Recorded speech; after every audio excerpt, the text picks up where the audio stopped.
quantas mais narrativas serão necessárias para defenestrar o presidente Bolsonaro? Eu acho que essa tem que ser a principal pergunta de qualquer cidadão brasileiro, independente ele de ser um defensor do governo, um admirador do presidente Bolsonaro, um defensor da estabilidade democrática, um opositor, um vermelho, não importa.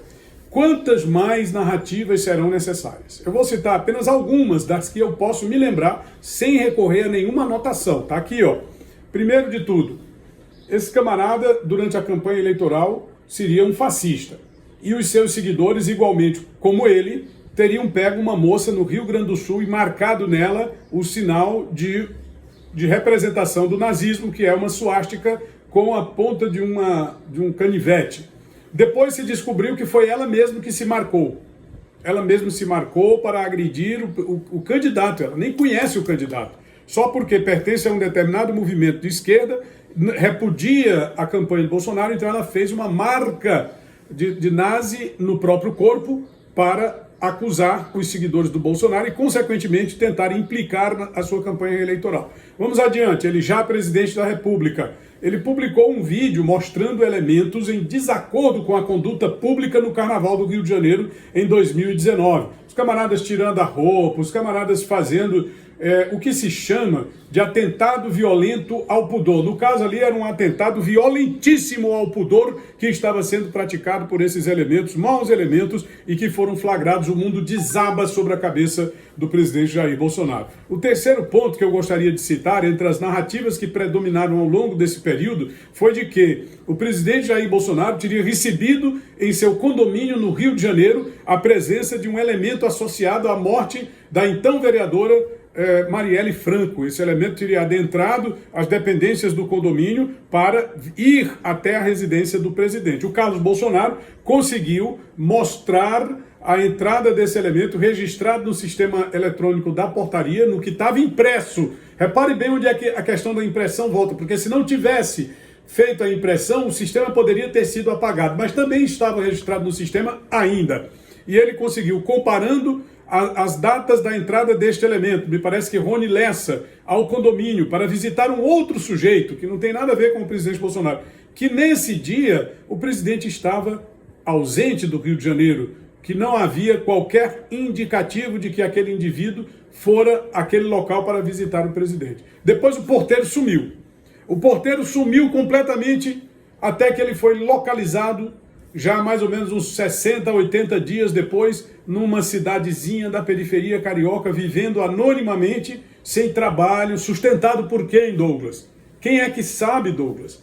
Outro indício de narrativa furiosa contra o presidente Jair Bolsonaro. Eu volto aqui a 2018, campanha presidencial, dia 6 de setembro, o presidente foi esfaqueado em via pública na cidade de Juiz de Fora. O elemento acusado aparece numa incursão na Câmara Federal, com o objetivo claro de desviar o pensamento da sociedade. Mas o pior ainda estava por vir. Ele foi e está sendo defendido por uma pleiade de grandes advogados da mais alta capacidade jurídica, escritórios de luxo da Corte Jurídica Brasileira, pagos por quem? Eles não precisam dizer. Inclusive, ele até tripudiou sobre uma jovem do Jornal da Cidade Online que o estava entrevistando e perguntou quem os está pagando. Ele disse, não, quem nos está pagando são as principais emissoras de televisão do Brasil. Quais? E por que essas principais emissoras de televisão do Brasil estariam pagando os advogados de defesa do pretenso assassino do presidente da República? Por que essas emissoras estariam pagando? É um questionamento que se faz.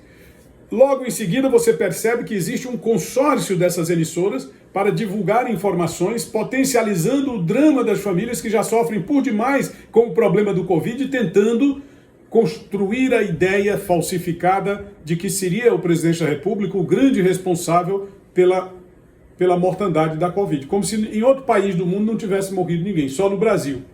E aí eles trazem também, junto com a narrativa, o famoso slogan, que é o nome de genocida. É o mesmo slogan, cadê a prova? É o mesmo slogan, Lula livre. É o mesmo slogan que agora tenta criminalizar o presidente da República por declarações, por manifestar o seu pensamento e o seu repúdio ao sistema eleitoral brasileiro, que é corrupto sim, todos nós sabemos, que não pode ser auditado não, e todos nós sabemos, e que existe um hacker que conseguiu invadir o sistema do Tribunal Superior Eleitoral e que esse camarada está sendo mantido em cárcere por não se sabe quanto tempo. E sabemos também que a toga do Supremo Tribunal Federal pode mais que tudo, pode inclusive mais do que o próprio sistema legal do país. O que é o sistema legal? É o conjunto de leis que eles alteram ao seu bel prazer e diante das circunstâncias que eles defendem em determinado momento, em determinada oportunidade, quando bem entendem. Não precisa ser jurista para ver e perceber que existe uma grande conspiração em andamento. E é aquilo que eu disse, para se defenestrar o governo do presidente Bolsonaro, é preciso antes destruir o presidente Bolsonaro. Porque ele é um presidente que dialoga diretamente com as massas. Não era o cangaceiro de Garanhuns que fazia isso. Pelo contrário, ele dialogava num puxadinho e falava através dos meios de comunicação parceiros que ao longo dos governos ou desgovernos do PT receberam mais de 10 bilhões de reais do dinheiro da sociedade suado do trabalhador brasileiro. 6 bilhões e 700 milhões de reais foram só para o sistema Globo de televisão. E aí a gente volta de novo à velha premissa lá do começo de tudo, do dia 6 de setembro. Quem mandou matar Bolsonaro? Não se sabe. E por que vocês estão defendendo Bolsonaro, o Adélio? Porque ele estava sem defesa. E quem está pagando pelo trabalho dos mais altos e mais caros escritórios? As emissoras de televisão. Adélio Bispo. Adélio Bispo. Eu falei o quê? Isso. Eu tinha falado Adélio Bispo? Não, você não citou o nome. Ah, pois é. Então quem pagou? As emissoras de televisão. Ora, as emissoras perderam mais de 10 bilhões, Douglas. Imagine o que é 10 bilhões demitindo todo o seu corpo de atores. Todo dia a gente vê na internet aí os atores se maldizendo de estarem sendo demitidos. Demitindo Faustão, demitindo Tarcísio Meira, Glória Menezes. Uma grande quantidade de atores, aquele filho lá do Chico Anísio, todo o conjunto, todo o elenco do Zorra Total. O que eles querem é transformar o Brasil numa Zorra Total, destruindo a imagem do presidente para instalar esse modelo que foi preconizado pelo parceiro principal deles, que é o Zé Dirceu.